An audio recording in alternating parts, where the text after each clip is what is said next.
नमस्कार दोस्तों, मैं हूं आपका साथी अमरेश और अभी मैं मौजूद हूं संगम नगरी कुंभ में। और हमारे साथ जैसा कि आप देख पा रहे हैं शिव समान जो होते हैं अघोरी मौजूद हैं और इनसे कुछ बातचीत करेंगे, क्योंकि कहा जाता है कि माया बीच में अघोरी समाया। अघोरी ऐसे संत होते हैं जिनका आशीर्वाद बहुत मुश्किल से सबको। बाबा जी के चरणों में कोट कोट प्रणाम। खुश रहो बेटा, खूब बढ़िया रहो, खूब बच्चे तो तरक्की करो। हाँ बताओ। गुरुजी, एक सवाल आपसे रहेगा हमारा, पहले आप अपना ये पूरा कर लीजिए हाँ फिर। बोलो, हम सुन रहे हाँ, हैं। तीन काम होता है कि जैसे अभी एक कुंभ पर्व चल रहा है, आप यहाँ जैसा कि आपने बताया कि आप बनारस हरिश्चंद्र घाट पे रहते हैं, तो कुंभ आने का कोई विशेष प्रयोजन रहा? कुछ नहीं, हाँ, बस ऐसे हम अपने गाड़ी से निकले।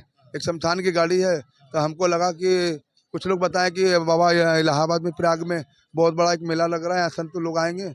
तो हमारा एक भाव जागरूक हुआ कि यार हम तो शमशान में रहते हैं और हमारे शमशान में जो भी संत महात्मा आते हैं हम सबको भगवान के रूप में देखते हैं और सबको मैं सम्मान देता हूँ। और हम प्रयागराज चलेंगे तो और भी संत भगवान मिलेंगे। और तो हम यहाँ पे आए, अपने गुरु के नाम से धूना चेतन कर दिए और हनुमान जी का चेतना मिल गया कि बेटा यहीं बैठना, कहीं जाना भी ना, क्योंकि एकदम मोड़ पे वो भी बैठा है तो कुछ कृपा होगा आज तब। हम आपको एक ऐसी कहानी से अवगत करवाने जा रहे हैं जिसे सुन करके आप भी चौंक जाएंगे। और बहुत ही दिलचस्प कहानी निकल करके आज ये सामने आई है। दरअसल ठीक जो है 1998 में, यानी आज से ठीक लगभग 27 वर्ष पूर्व जो है, एक व्यक्ति है वो अपने घर से निकलता है और अपनी पत्नी से ये कहता है कि मैं आपके लिए साड़ी लेने जा रहा हूँ। और उसके बाद वो रहस्यमयी तरीके से अचानक वो गायब हो जाता है। परिवार वाले उसकी काफ़ी खोजबीन करते हैं, रिश्तेदारी में पता करते हैं, अपने आसपास पता करते हैं और कानून का भी सहारा लेते हैं, लेकिन उस व्यक्ति की जो है कहीं पे भी कोई सुराग नहीं निकलता है। आखिर वो व्यक्ति कहाँ चला जाता है, उसे आसमान जो है निगल जाता है या धरती जो है खा जाती है, उसका कहीं पे भी पता नहीं चलता है। लेकिन एक दिन उस परिवार के लिए ऐसी खुशखबरी निकल करके सामने आती है जिसे सुन करके पूरे जो है परिवार है वो आंसुओं से जो है डूब जाता है। और वो आंसू कौन से होते हैं? वो आंसू खुशी के होते हैं। दोस्तों, आप सभी लोग भली बात जानते होंगे, जब आपको कोई ऐसी खुशी मिल जाती है, कोई ऐसी खुशी जो है आपको एहसास हो जाती है, या कोई ऐसी खुशखबरी आपको मिल जाती है जिसको आपको सदियों से प्रतीक्षा रहती है और जिसे सुन करके आपके जो है नयन है वो अश्रु से भर आते हैं। ऐसा ही हुआ धनबाद के जो है रहने वाली धनवंतो देवी के साथ में। ये खबर जो है भारत के जो है झारखंड राज्य के धनबाद जिले से है, जहाँ पर जो है गंगा सागर यादव नाम का जो व्यक्ति है वो अपनी पत्नी को जो है ये कह करके बाजार जाता है कि मैं आपके लिए साड़ी लाने जा रहा हूँ, क्योंकि परिवार में कुछ वैवाहिक कार्यक्रम था, शादी समारोह का कार्यक्रम था। और पत्नी ये कहती है कि हमारे लिए वे कुछ जो है वस्त्र आप ला करके दीजिए। जाहिर सी बात होती है कि शादी विवाह या अन्य कोई जब प्रोग्राम होता है तो घर में सभी लोग जो है नए वस्त्रों का जो है धारण करते हैं और उनकी इच्छा होती है कि हम भी समाज और परिवार के बीच में जा रहे हैं, रिश्तेदारी के बीच में जा रहे हैं, तो हमारे साथ भी कोई ऐसा वस्त्र होना चाहिए। और जाहिर सी बात है कि जो है गंगा सागर यादव अपनी पत्नी से ये कहता है कि मैं आपके लिए जो है साड़ी लेने के लिए जा रहा हूँ। और उसके बाद में वो साड़ी लेने के बहाने घर से निकलता है, फिर वो गायब हो जाता है। फिर परिवार के बीच में जो है उस समय खुशियों का माहौल आ जाता है जब उनके ही रिश्तेदार महाकुंभ में जो है स्नान करने के लिए आते हैं। दोस्तों, आपको पता ही होगा कि इस समय जो है भारत के जो है उत्तर प्रदेश राज्य के जो है प्रयागराज में जो है दिव्य और भव्य महाकुंभ चल रहा है, जिसमें वर्तमान में योगी सरकार के द्वारा अनेक प्रकार की जो है सुविधाएं मुहैया करवाई जा रही हैं। आप सबने देखा कि महाकुंभ में अभी जो है मौनी अमावस्या के दिन जो भगदड़ भी हुई, जिसमें प्रशासन ये दावा कर रहा है कि लगभग 30 व्यक्तियों की जो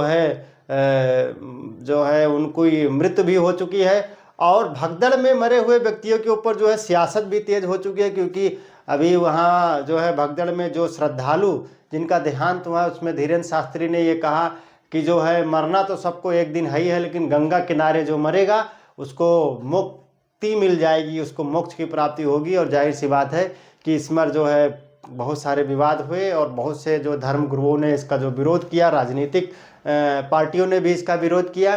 खैर वो अपनी अलग बात है। हम बात करेंगे कि आखिर ये कहानी धनवंतो देवी जो है, धनवंतो देवी जो है वो उनको कैसे पता चलता है कि जो उनका पति है वो महाकुंभ में अघोरी साधु बन गया है।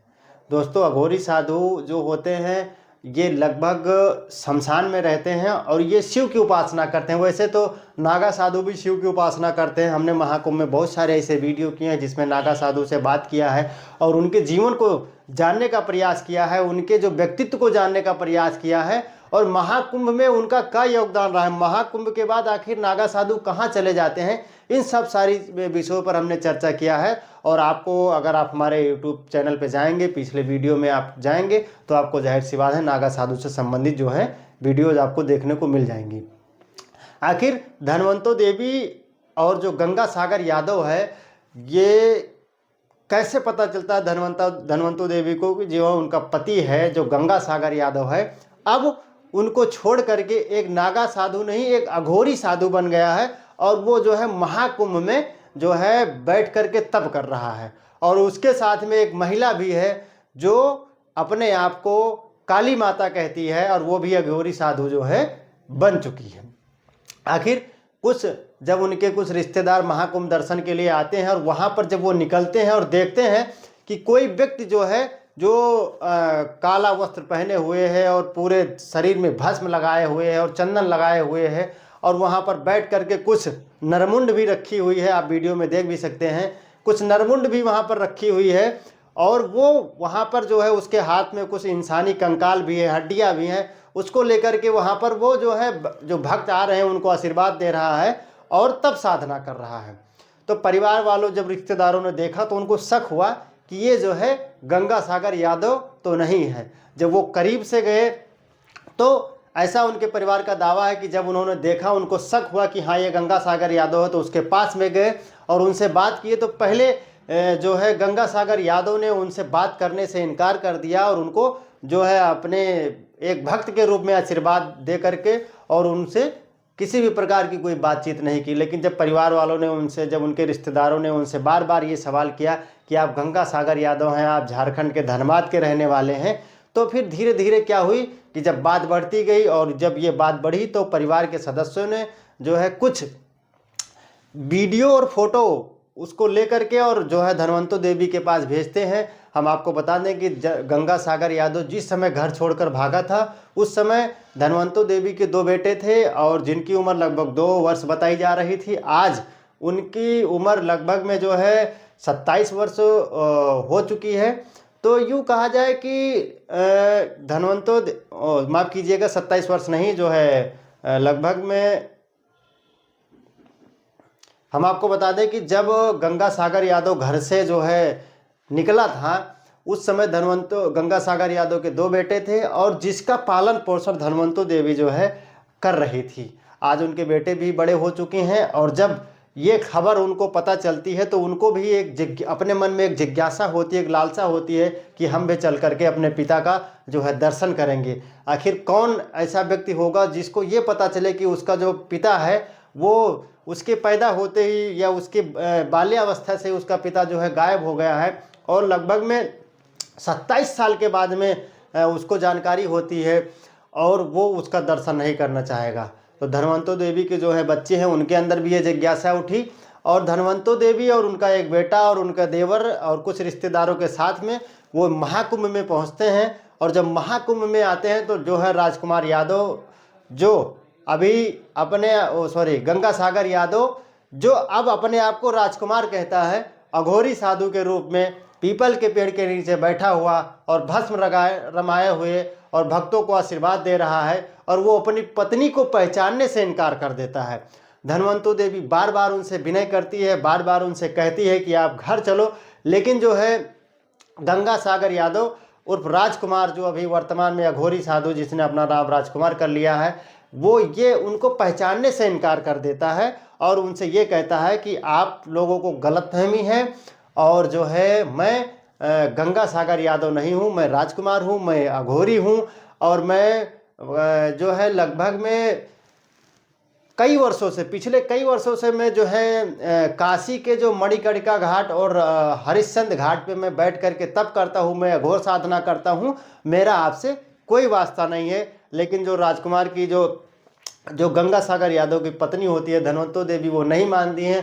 फिर आसपास कुछ मीडिया वालों को बुलाती हैं। उसके बाद में फिर जो अघोरी साधु होता है वो कहता है कि ठीक है, अगर आपको नहीं विश्वास है तो आप मेरे जो है घर आप बनारस आइए, हरिश्चंद्र घाट पे आइए। मेरे मम्मी पापा हैं, मेरे बच्चे भी हैं, मेरी पत्नी भी है। लेकिन धनवंतो देवी का ये कहना है कि अगर राजकुमार गंगा सागर यादव अगर उनका पति नहीं है तो फिर वो अपना मेडिकल परीक्षण करवा ले, अपना डीएनए टेस्ट करवा ले। जबकि अघोरी साधु का ये कहना है कि मेरा धनवंतो देवी से कोई वास्ता नहीं है, ये इनको गलतफहमी है। और जो कहीं ना कहीं अगर वो तैयार होती है तो मैं उनका मेडिकल परीक्षण करवाऊंगा। मैंने भी जो है महाकुंभ में जाकर के अघोरी साधु से जो है राजकुमार बाबा से जब मैंने बात किया तो उन्होंने भी ये कहा कि मेरा उनसे कोई वास्ता नहीं है, उनको गलतफहमी हुई है और वो कहीं ना कहीं इस गलतफहमी के शिकार हैं और मेरे ऊपर जो है अनावश्यक दबाव बना रही हैं और मैं क्यों भागूंगा उनसे। और दूसरी बात, उन्होंने बड़ी बात ये कही कि मैं तो अघोरी साधु हूँ, मैं शमशान में रहता हूँ, मेरा किसी से कोई वास्ता नहीं, मेरा परिवार है, मेरे बच्चे हैं, मेरे मम्मी पापा हैं और वो काशी में रहते हैं, बनारस में रहते हैं, गंगा के उस पार मेरा गाँव है और उस गाँव में जो मैं रहता हूँ और जो है हरिश्चंद्र घाट पर बैठ करके तपस्या करता हूँ। जो भक्त आते हैं उनको जो है मैं आशीर्वाद देता हूँ। बहुत सारे मेरे ऐसे अनुयायी हैं, बहुत सारे मेरे भक्त हैं। मैं काफ़ी सालों से जो है मणिकर्णिका घाट और हरिश्चंद्र घाट पे जो है बैठ करके तपस्या करता हूँ, साधना करता हूँ।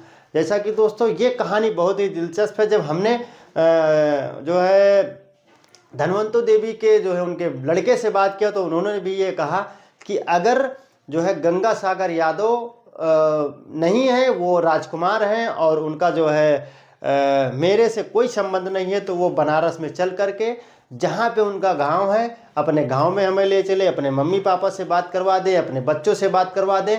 जबकि राजकुमार जो अघोरी बाबा हैं इनके साथ में एक महिला अघोरी साधु भी है जो अपने आप को काली माता कहती हैं। काली माता का ये दावा है कि जो कई इंटरव्यू में उन्होंने ये भी कहा है कि जो ये अघोरी बाबा हैं ये हमारे गुरु भी हैं, हमारे पति भी हैं, ऐसा कई वीडियो में उन्होंने कहा है। तो दोस्तों कहीं ना कहीं इस कहानी में बहुत ही इंटरेस्ट है और बहुत ही सत्यता कुछ और है, लेकिन अभी सामने निकल करके नहीं आई है। आप लोग वीडियो में बने रहें और इस कहानी में आगे क्या होता है हम आपको ज़रूर अवगत कराएंगे। तब तक के लिए जय हिंद।